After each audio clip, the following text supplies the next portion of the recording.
Hi everyone, Mindy Mandell here.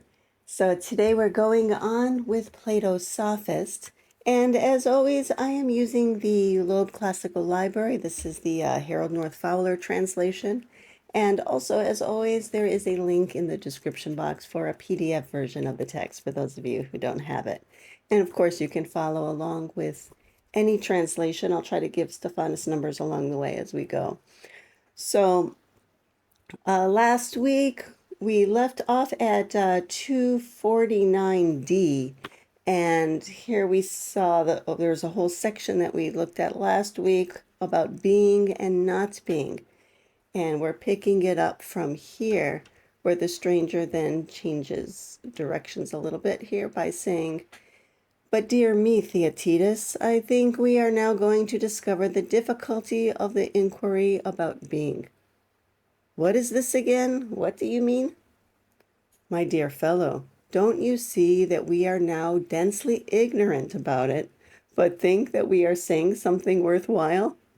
Just pause for a moment here, because as I'm reading this, every so often I have to pause and remind myself that the stranger and Theaetetus have a little bit of an audience here.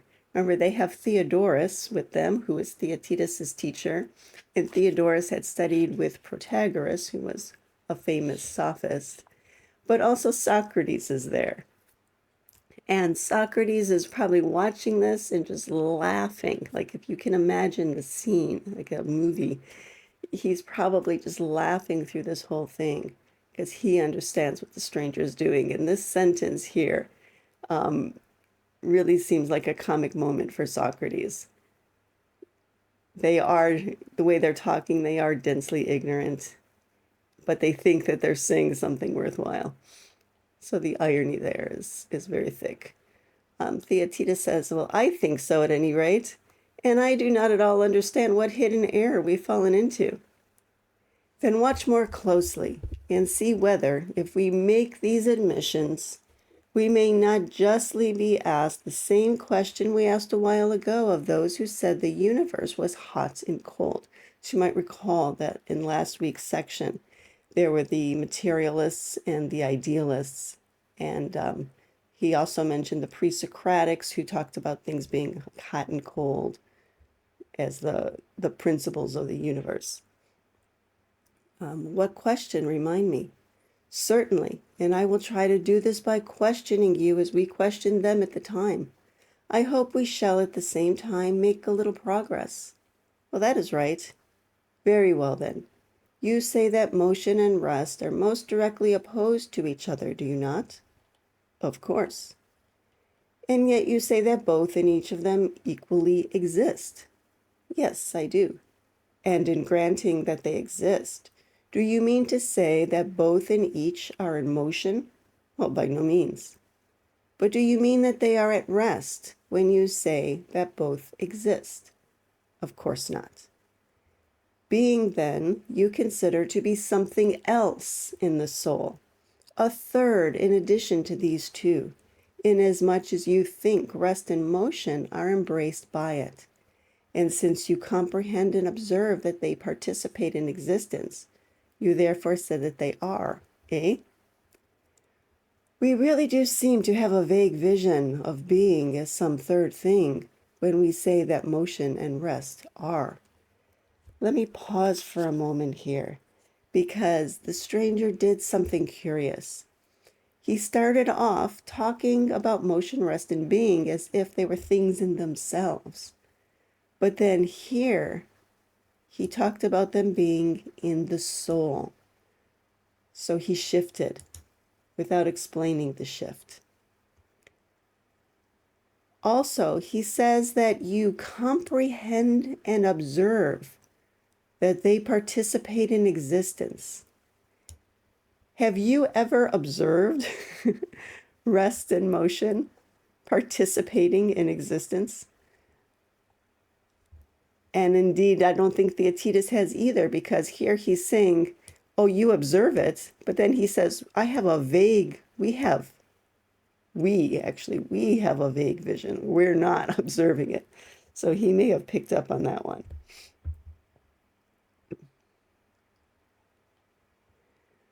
Well, the stranger goes on, saying that being is not motion and rest in combination, but something else different from them.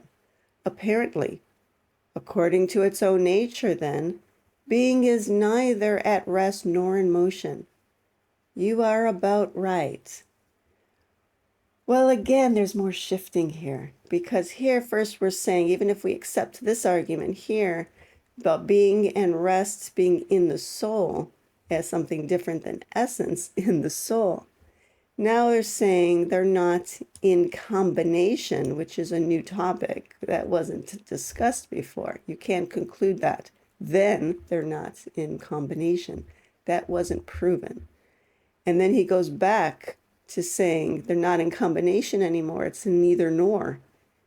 According to its own nature, then, being is neither at rest nor in motion. So he's just all over the place.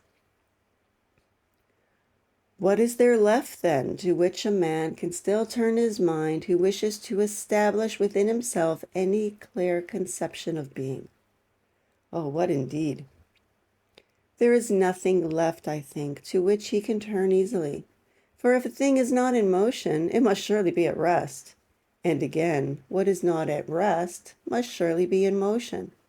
But now we find that being has emerged outside of both these classes. Is that possible then? No, nothing could be more impossible. Then there is this further thing which we ought to remember. What is it? That when we were asked to what the appellation of not being should be applied, we were in the greatest perplexity. Do you remember? Of course I do. Well then, are we now in any less perplexity about being? It seems to me stranger that we are, if possible, and even greater. This point, then, let us put down definitely as one of complete perplexity. Is that one of the main points here? He says here, there's a further point we have to remember. Is this really an important point to remember? But since being and not being participate equally in the perplexity, there is now at last some hope that as either of them emerges more dimly or more clearly, so also will the other emerge. If, however, we are able to see neither of them, we will at any rate push our discussion through between both of them at once as credibly as we can. Theaetetus says that's good. Yeah, this is one of those statements, this paragraph here that the stranger just said. It's one of those statements that if you're not really paying close attention and you're not reading it where you can like examine the words, go back and examine it, it may at first blush sound like he said something profound or at least intelligent. But look back at it here. How can something emerge more dimly? What does that even mean? Think about that. How can it emerge more dimly? And then he says that if we're able to see neither of them, we're still going to just push our discussion through, even though we don't see them. How can you push it through?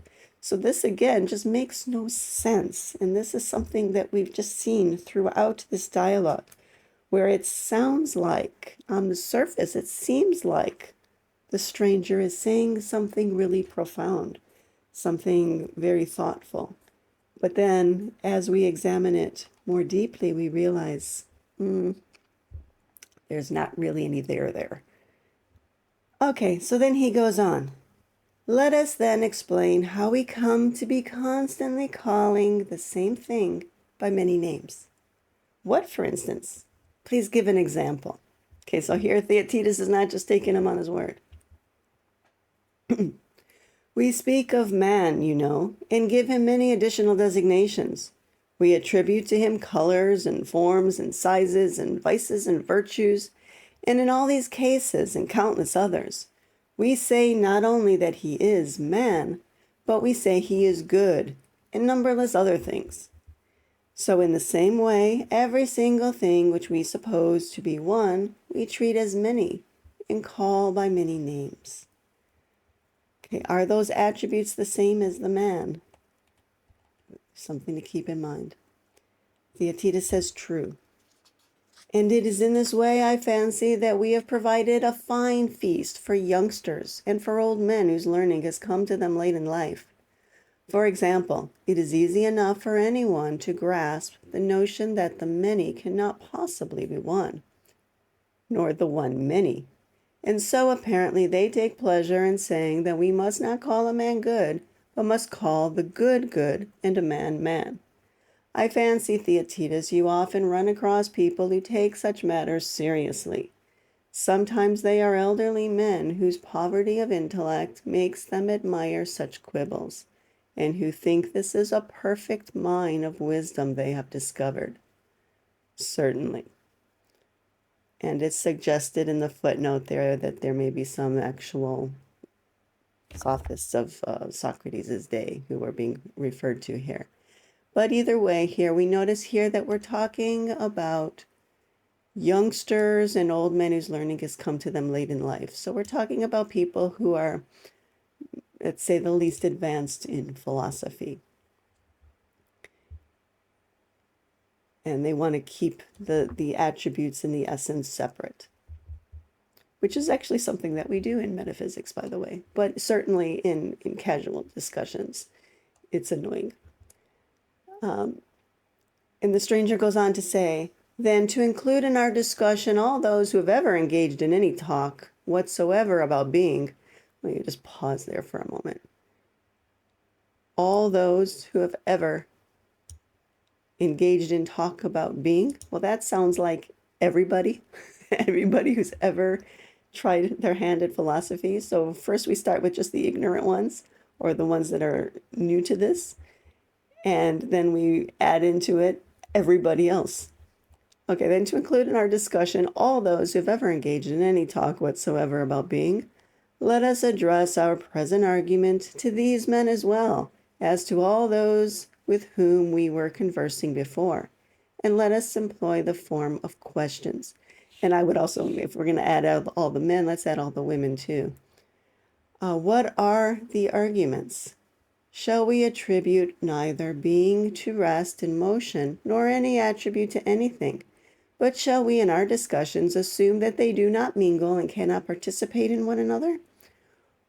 Lost my voice at the end there. And do not participate in one another? Or shall we gather all things together, believing that they are capable of combining with one another?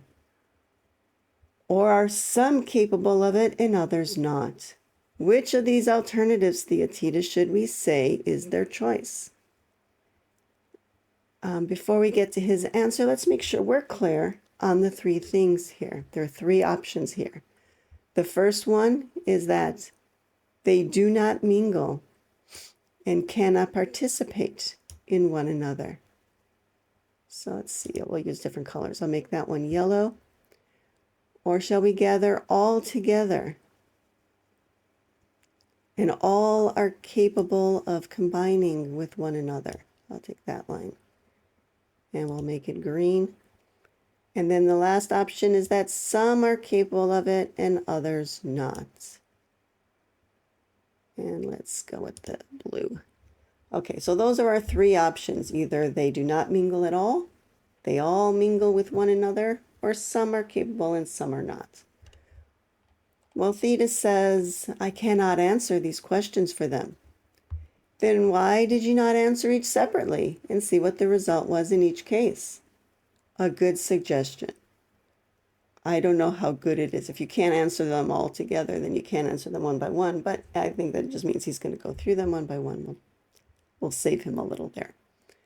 Let us, if you please, assume that they first say that nothing has any power to combine with anything else. So that was the first option. Then motion and rest will have no share in being, will they? No. Well then, will either of them be if it has no share in being? It will not. See how by this admission everything is overturned at once, as it seems. The doctrine of those who advocate universal motion, those who believe in becoming, the materialist, that all there is the world of becoming, and that of the partisans of unity and rest, and that of the men who teach, that would be the idealists, and that of the men who teach that all existing things are distributed into invariable and everlasting kinds. That would also be that's maybe added on to the idealists, excuse me.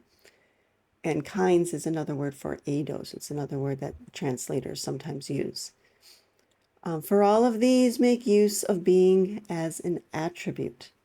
One party says that the universe is in motion, another says it is at rest. Again, he's conflating becoming, the realm of becoming, and the realm of being. But Theaetetus says it's exactly right.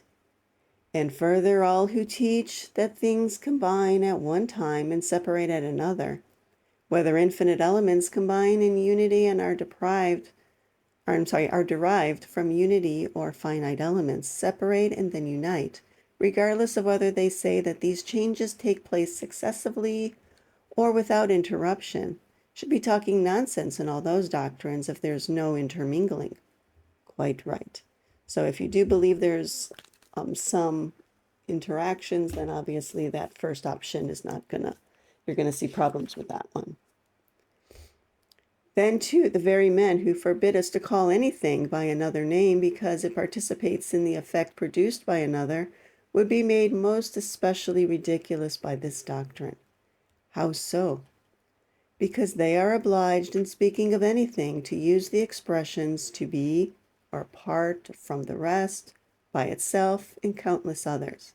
They are powerless to keep away from them or avoid working them into their discourse, and therefore there is no need of others to refute them. But as the saying goes, their enemy and future opponent is of their own household, whom they always carry about with them as they go, giving forth speech from within them, like the wonderful Eurycles. Eurycles, according to the footnote here, was a ventriloquist and a soothsayer. And Theaetetus says that that is a remarkably accurate illustration. So I think they're just pointing out the ludicrousy of believing that none of the forms mingle in any way, that a thing that is cannot also be in motion or be at rest, for example. So it just seems really silly. And that was, by the way, referring back to those not so experienced philosophers who say that you cannot call a man good, but must call the good good and a man man. So saying that would lead to absurdity. And then he goes on, but what if we ascribe to all things the power of participation in one another? So now he's going on to that second option. Even I can dispose of that assumption, Theaetetus says. How? Because motion itself would be wholly at rest, and rest in turn would itself be in motion. And if these two could be, that is, if these two could be joined with one another. Again, you can ask yourself if that follows. But surely this at least is most absolutely impossible, that motion be at rest and rest be in motion? Of course. And with that, they disposed of the second one. Then only the third possibility is left. And he says yes. And certainly one of these three must be true. Either all things will mingle with one another, or none will do so. That's slipping. There's he mixed, or he switched the first and second there, but or some will and others will not. Okay, so there were those three options. Like before, I think he said the first one was that none of them mingle, the second was that they all mingle, and the third is that some do and some don't. Certainly the first two were found to be impossible, yes. Then everybody who wishes to answer correctly will adopt the remaining one of the three possibilities. Theaetetus is not quite convinced here, he says. He is convinced here. Sorry, I thought he said possibly. It's precisely. Yes. So he accepted that. And goes on. Now, since some things will commingle and others will not, they are in much the same condition as the letters of the alphabet. For some of these do not fit each other and others do. Of course. Now you can ask yourself if the mingling of the forms is much the same condition as the letters of the alphabet. When we form words and we put letters next to each other and use them together, is that like participation or the forms participating in one another? Does it fit? But going on with this example here, the stranger says, and the vowels to a greater degree than the others run through them all as a bond, so that without one of the vowels, the other letters cannot be joined one with another. Certainly. Now, does everybody know which letters can join with each other's, or does he who is to join them properly have need of an art? Well, he has need of art. What art? The art of grammar. And is not the same true in connection with high and low sounds? Is not he who has the art to know the sounds which mingle and those which do not? Do we call that person musical, and he who does not know is unmusical? Yes. And we shall find similar conditions then in all the other arts and processes which are devoid of art? Of course. Now, since we've agreed that the classes or genera also commingle with one another, or do not commingle, in the same way, before it was in a very similar condition, now it's in the same way, must not he possess some science and proceed by the processes of reason, who is to show correctly which of the classes harmonize with which, and which reject one another? And also if he is to show whether there are some elements extending through all and holding them together so that they can mingle, and again, when they separate, whether there are other universal causes of separation? Well, certainly he needs science, and perhaps even the greatest of sciences. And science here is episteme, and it's in Old English, oftentimes they translated instead of knowledge, they called it science. And so it's either science is used here, not in the way we use it in our modern vernacular, but it's either a synonym of knowledge or it's a body of knowledge. And you can see that in the way here. He has to possess some science, some body of knowledge or some knowledge, and proceed by the processes of reason. Reason here, by the way, is logos, I believe. Yeah, that one is logos. And so you need to follow the logos. And so here it sounds like now he's going to be systematic, right? That's what he's describing here. We need a systematic way to go forward. Well, then, Theaetetus, what name shall we give to this science or this body of knowledge? Or by Zeus, have we unwittingly stumbled upon the science that belongs to free men? And perhaps we found the philosopher while we were looking for the sophist? Well, what do you mean? Shall we not say that the division of things by classes and the avoidance of the belief that the same class is another, or another the same, belongs to that science of dialectic?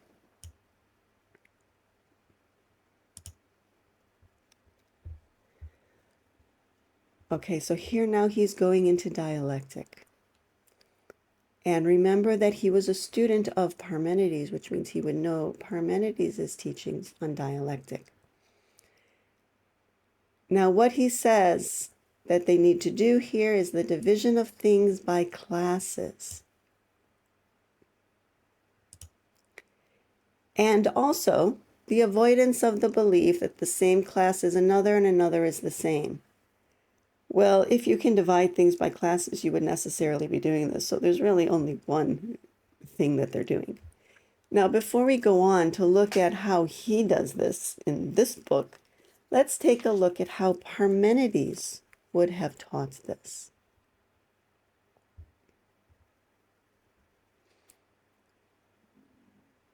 And I'm going to jump into the Parmenides for a moment. It's actually, oh no, it's not in this book. Sorry, it's in a different one. If you have the edition that has the Cratylus as well, and the Lesser and Greater Hippias, I think is in the same text as well. But this is 136a in the Parmenides. And sorry for these very yellowed pages here, but it is what it is. Okay, so Parmenides is instructing a young Socrates. In this dialogue, Socrates is very young. He's either in his late teens or maybe early 20s. And he's meeting Parmenides. And he's new to philosophy, Socrates is. and he meets the great philosopher Parmenides, and Parmenides was questioning him about the forms, how they function with one another, what they are. And Socrates was having some struggles. And so this is the instruction that Parmenides gave him, what he recommended, a kind of homework assignment for Socrates. He says, take, for instance, that hypothesis of Zeno's that they were talking about earlier. Zeno is a student of Parmenides who traveled with him to Athens. And Zeno's hypothesis was, if the many exist, if the many are prior to the one, or is the first principle of all, and then you should inquire, what will happen to the many themselves in relation to themselves and to the one in relation to itself and to the many, and also what will happen to the one and the many in relation to themselves and to each other, if the many do not exist. And so there's a whole process you go through, a very systematic process, which we're going to break down in a moment. And then he says that likewise, if you suppose the existence or non-existence of likeness, what will happen to the things supposed and to other things in relation to themselves and to each other under each of the two hypotheses? So you can take the same basic structure. First, you're looking at many. You can plug in any other absolute reality, such as likeness. There's also unlikeness, motion, rest, creation, destruction. He says even being and not being can be subjected to this kind of dialectic.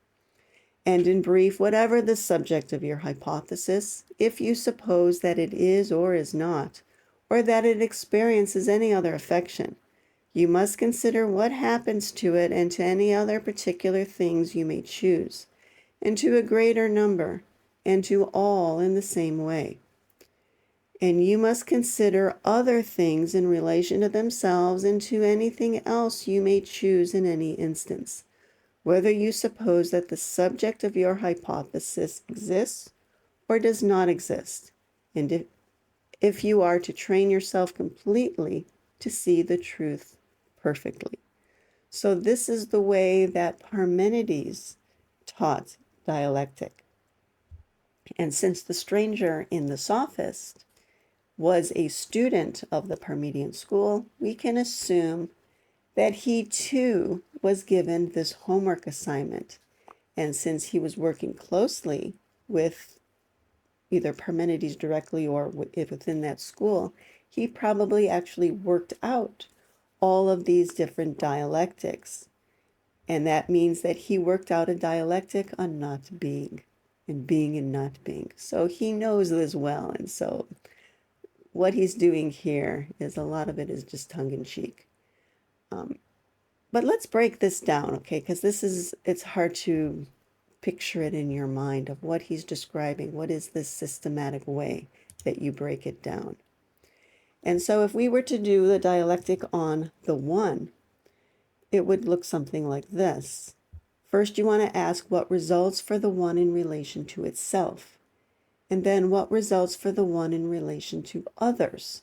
And you can choose what the others are. Like in this case, if it's the one that you're looking at, you would probably look at the many. What results for others in relation to themselves? So how do they relate to each other in light of the one existing? And what results for others in relation to the one?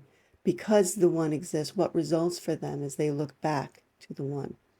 So it's the one to the many, the one to itself first, and then the one to the many, and then the many within themselves, and then the many back to the one. So you're covering all your bases there, and it's in a very systematic way. And then you would also consider if the one is not, or if the one is not functioning, in the case of like the absolute realities. If the one is not, then what would we be able to say about the one? What can we say results for the one in relation to the others? How would the others relate to one another in light of the one not being the first principle? And what results for the others when you look back to the one? Now, oftentimes when we are looking at these, when we're talking about dialectic, we will break it down into these different activities of division, definition, demonstration, and analysis.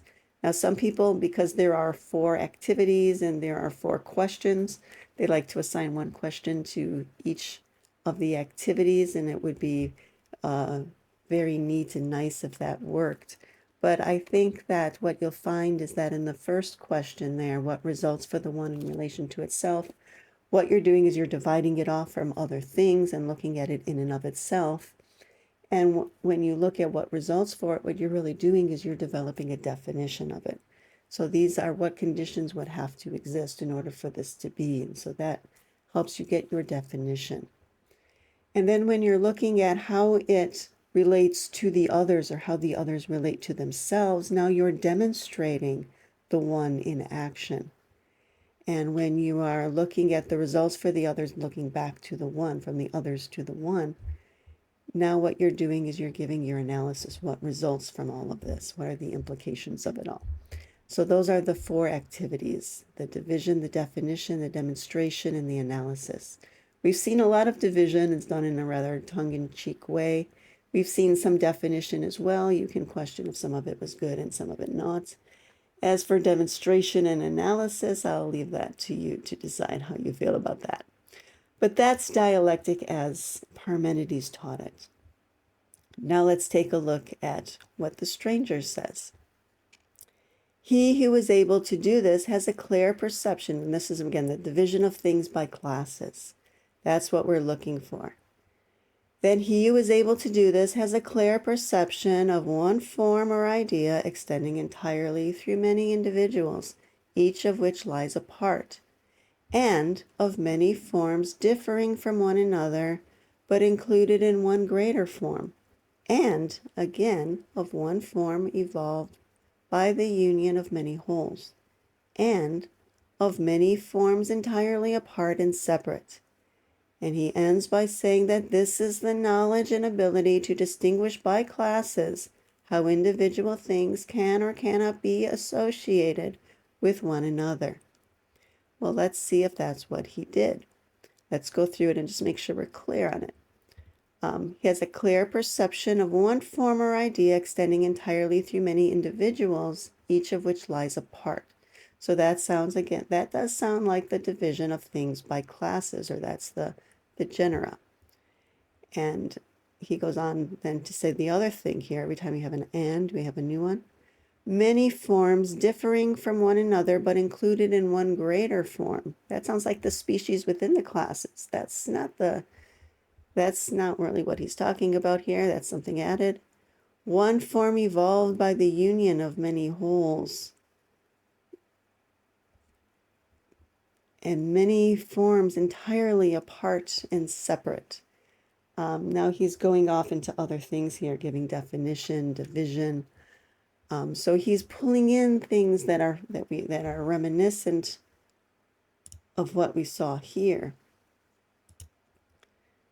But is that division of things by classes? And he ends by saying this is the knowledge and ability to distinguish by classes how individual things can or cannot be associated with one another. Did he show you how they can or cannot be associated with one another? I'll leave that to you to look over. But Theaetetus says that certainly it is. But you surely, I suppose, will not grant the art of dialectic to any but the man who pursues philosophy in purity and righteousness. How could it be granted to anyone else? Then it is in some region like this that we shall always, both now and hereafter, discover the philosopher if we look for him. He also is hard to see clearly, but the difficulty is not the same in his case and that of the sophist. How do they differ? The sophist runs away into the darkness of not being, feeling his way in it by practice. Practice here, it's actually, like the footnote here says, it's by empirical knowledge as opposed to reason. The Greek word is often translated as habit, and I think that fits better. It's not by practice. And we think of like you do it many times because you're trying to run away. And maybe that is the case, but maybe the sophist is practicing being tricky. But I think here it's more of by habit. The sophist runs away into the darkness of not being, feeling his way in it by habit. and is hard to discern on account of the darkness of the place. Don't you think so? It seems likely. But the philosopher, always devoting himself through reason to the idea of being, is also very difficult to see on account of the brilliant light of the place. For the eyes of the soul of the multitude are not strong enough to endure the sight of the divine. This also seems no less true than what you said about the Sophist.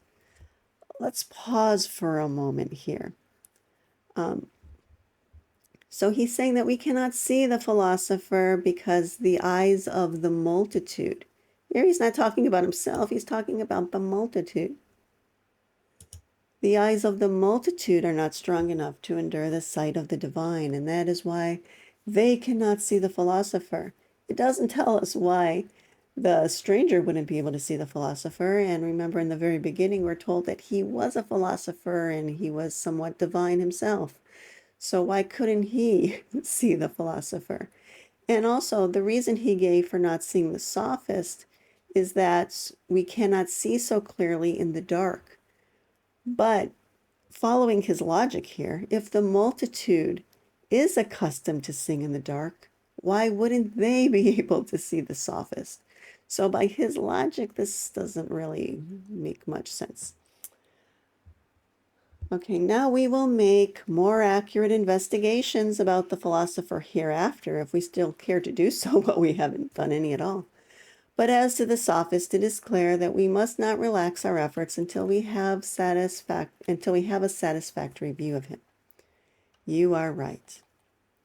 Since, therefore, we are agreed that some of the classes will mingle with one another and others will not, and some will mingle with few and others with many, and that there is nothing to hinder some from mingling universally with all, let us next proceed with our discussion by investigating not all the forms or ideas, lest we become confused among so many, but some only, selecting them from those that are considered the most important. Let us first consider their several natures, then what their power of mingling with one another is. And so, if we cannot grasp being and not being with perfect clearness, we shall at any rate not fail to reason fully about them, so far as the method of our present inquiry permits. Let us in this way see whether it is, after all, permitted us to say that not being really is, although not being, and yet come off unscathed. Okay, so here he says that some mingle with a few, others with many, and some might mingle universally. But we're not going to talk about all of them. We're just going to pick some, selecting them from them that are the most important. And if they're the most important, does that necessarily mean that he's going to show us these three categories here? But okay, he's going to pick the most important ones, and we're going to wait to see what those are. And then he says here that if we cannot grasp them with perfect clearness, so even if we can't grasp them, we're still going to reason fully about them. And then he gives the qualification so far as the method of our inquiry permits. And it doesn't permit very much if you can't see them clearly. How can you grasp? If you can't grasp them, you can't reason fully about them. But Theaetetus says that that is the proper thing for us to do. The most important, surely, of the classes or genera are those which we just mentioned. So he's starting here with being, rest, and motion. Yes, by far. And further, two of them, we say, cannot mingle with each other. Decidedly not. But being can mingle with both of them, for they both are, of course. Then these prove to be three. Okay, being, rest, and motion. To be sure. Each of them is then other than the remaining two, but the same as itself. So now he's introducing, so there's his way of introducing other and the same.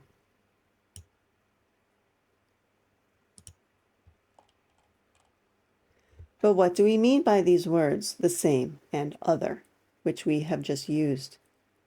Are they two new classes, different from the other three, but always of necessity mingled with them?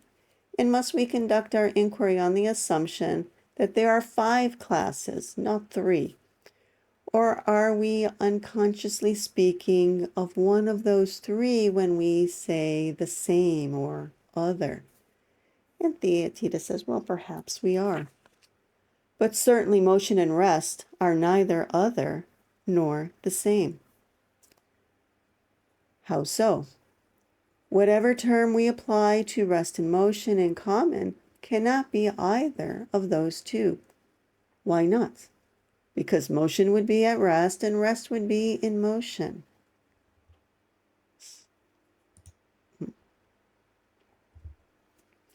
But certainly motion and rest are neither other nor the same.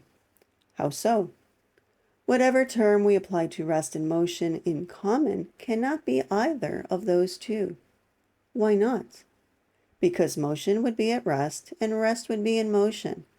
In respect of both, for whichever of the 2 became other would force the other to change its nature into that of its opposite, since it would participate in its opposite.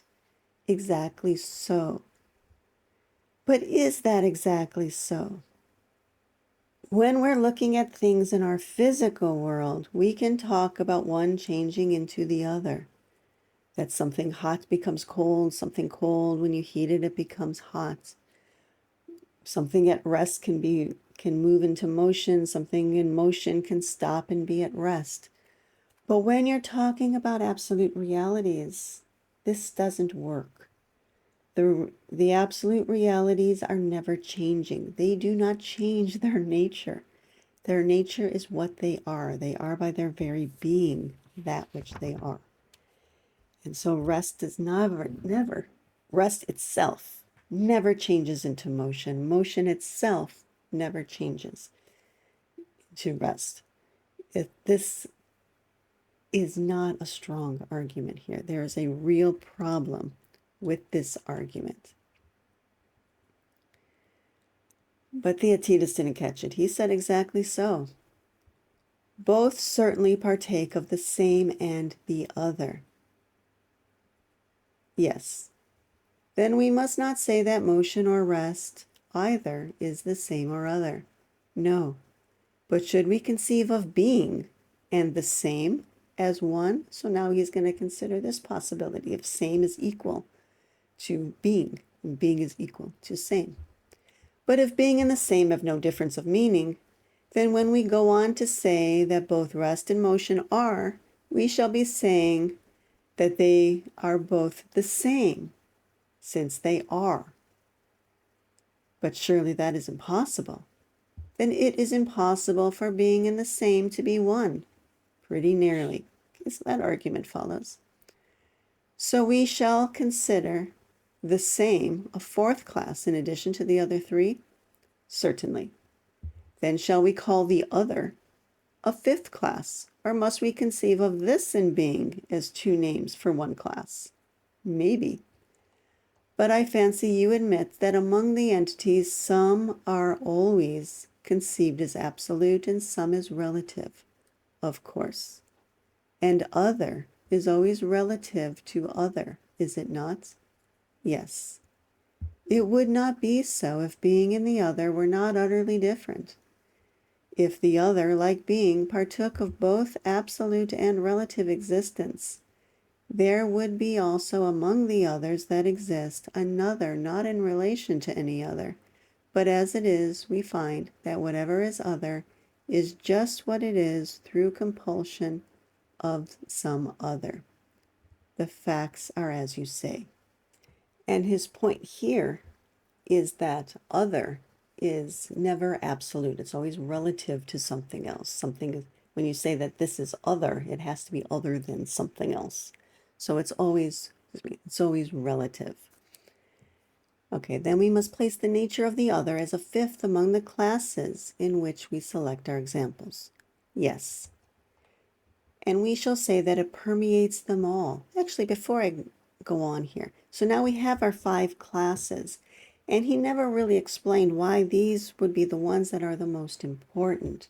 In fact, some may argue that something like truth or beauty or justice would be more important than these. To talk about the five genera in a more intelligent way, let's take a look at, I think this is Proclus, or this is only the Prometheus Trust. This may be Proclus. I don't remember. Let me check for a moment. This is Thomas Taylor. Sorry. So this is what Thomas Taylor says about the five genera of being, and why we consider these the most important ones that all participate in. He says that being is the first among intelligible causes. It has the most total order among the genera, and these are five in number. So we have what he calls here essence, here in this translation is being, same, different, or other, motion, and permanency is the word he uses, and we use in rest. For every being is essentialized. It is essentialized, and so it's being. It is united to itself, and in this way it is the same. It is separated from itself and others, so it's different from other things, or it is other than them. It proceeds from itself and its proper principle, so it has motion. And it participates of a certain permanency, so far as it preserves its own proper form, so it's always at rest. Whether, therefore, it be intelligible or sensible or a thing subsisting between these two, whatever realm it's in, it is composed from these five genera. For all things are not vital or wholes or parts or animated, but of these genera, essence, same, different, motion, rest, all things participate. And just a little more here. Essence, not subsisting about a thing, neither will anything else be there. So what if it wasn't there? So that's the dialectic, right? What is it? And what if it were absent? Essence, not subsisting about a thing, neither will anything else be there. For essence is the receptacle of other things. Also, without the subsistence of sameness, that which is a whole will be dissipated. And if difference were destroyed, there would be one thing alone without multitude. In like manner, motion and permanency, if they were not subsisting, then all things would be unenergetic and dead, without stability and tending to non-entity. It is necessary, therefore, that each of these should be in all things, and that essence should rank as the first. It is the monad of the genera, and arranged analogous to the one. And after essence or being, sameness and difference must succeed, the former being analogous to bound and the latter to infinity. And then next after these would be motion and rest. So you have three layers there, being, and then same and different, and then motion and rest. So that's the way that Thomas Taylor talked about it, and the way that the Neoplatonists generally talk about it as well. Okay, so I wanted to just give you that context so you can see that these are real issues that they talked about and ones that are worth thinking about, even if they're not necessarily treated in the most intelligent way here in this dialogue. Okay, he goes on to say that we shall say that, where did we end off here? Okay, we must place the nature of the other as a fifth among the classes in which we select our examples. Yes, and we shall say that it, meaning the other, permeates them all. For each of them is other than the rest, not by reason of its own nature, but because it partakes of the idea of the other. And Theaetetus says exactly, but there is a problem here. Okay, first of all, it permeates them all. Four tells us that he's about to give the reason. It's like a because. Each of them is other than the rest. Well, that's just describing the empirical evidence of them in our world. It's not actually the explanation, like a metaphysical explanation of why it permeates them all. And he says that it's other than the rest, not by reason of its own nature, but because it partakes of the idea of the other. Here, I think the it is each of the others. And so maybe they would read more naturally because each of them, I think so, because it's the singular there. So it's the others, it's rest and motion, same, and being. Lost my train of thought there. That is being referred to here. That it's not their natures that makes them what they are. It's that they participate in the idea of the other. What this means is that participation ranks higher than essence. And that just does not work. Each is what it is simply because it is what it is. It is by its very being what it is. That's an absolute reality. And yes, they are other than one another, but not because they participate in other. Let us now state our conclusions, taking up the 5 classes one at a time. How? Take motion first. We say that it is entirely other than rest, do we not? We do. Then it is not rest. No, not at all. But it exists by reason of its participation in being. Yes, it exists. Now motion again is other than the same. You're about right. Therefore it is not the same. No, it is not. But yet we found it was the same because all things partake of the same. Certainly. Then we must admit that motion is the same and is not the same, and we must not be disturbed thereby. For when we say it is the same and not the same, we do not use the words alike. When we call it the same, we do so because it partakes of the same in relation to itself. And when we call it not the same, we do so on account of its participation in the other, by which it is separated from the same and becomes not that but other, so that it is correctly spoken of in turn as not the same. Yes, certainly. What we want to keep straight in our minds here, though, is that yes, we can talk this way, and indeed it would be annoying to be like those sophists who say, oh, you can't call a man good. A man is a man and a good is good. We can use attributes, but we have to recognize the difference of what it is in essence versus its participation. This highlighter is really annoying. Okay, it's participation. Okay, so what it is in essence and what it is by participation. Yes, certainly.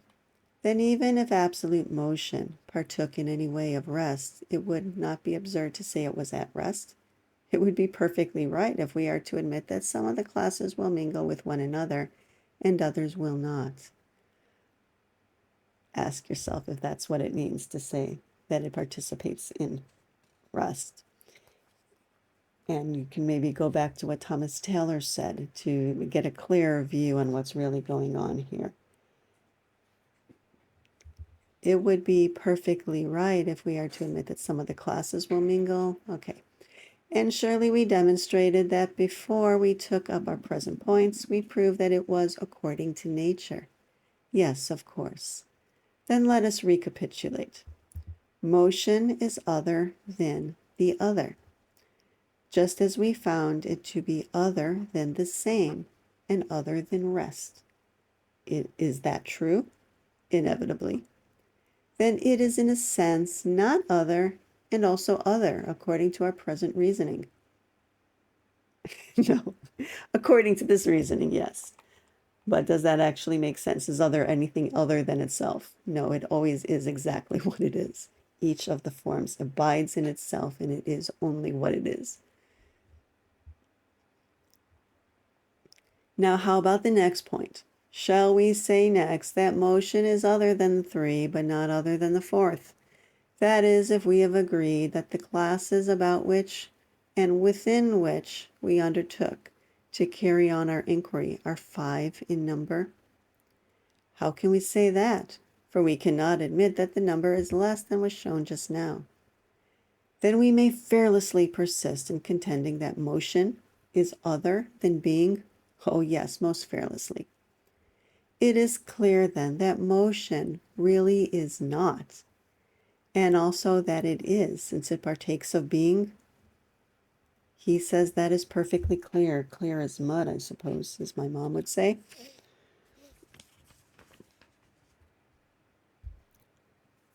Yeah, this is an illogical conclusion here. The absolute realities always absolutely are. We cannot say that they are in a sense not in the way that he's using it here. It sounds like sometimes they don't really exist or they're not being. You have to ask yourself, the only way to save this is to ask yourself what it would mean to say that it is not. And the wording here makes it sound like it doesn't exist, right? In relation to motion, then, not being is. That is inevitable. And this extends to all the classes, for in all of them the nature of other so operates as to make each one other than being, and therefore not being. So we may, from this point of view, rightly say that all of them alike, that they are not. And again, since they partake of being, that they are and have being. Deity is like, I suppose so. I mean, it follows from the logic. He says, from this point of view. Notice that qualification. If we're following this faulty argument, then yeah, from this point of view, that would follow. Hold on to that though. And so in relation to each of the classes, being is many and not being is infinite in number. There's an infinite number of things that are not. So it seems. Then being itself must also be said to be other than all other things. Yes, it must. And we conclude that whatever the number of other things is, just that is the number of the things in relation to which being is not. For not being those things, it is itself one. And again, those other things are not unlimited in number. So not being, or being is all of the things, whatever the number of other things is, just that is the number of things in relation to which being is not. Being is not any of those things. Yeah, sorry, I lost his train there. Being is not any of those things, it's being. And so there's a sense in which being is not those things. And so a sense in which being, we can say being is not. So notice the trick there. Being is not what? He doesn't say. It is not, which sounds like it's not being. And here he used it again as well. Really is not, without saying what the not what.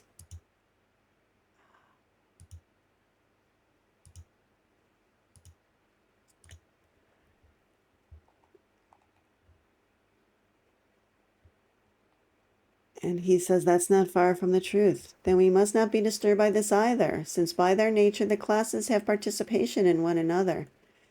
But if anyone refuses to accept our present results, let him reckon with our previous arguments and then proceed to reckon with the next step. Okay, so basically go back and tear it apart the way we have been doing.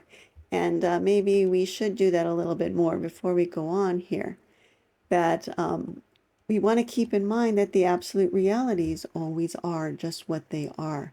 They are by their very essence an absolute reality.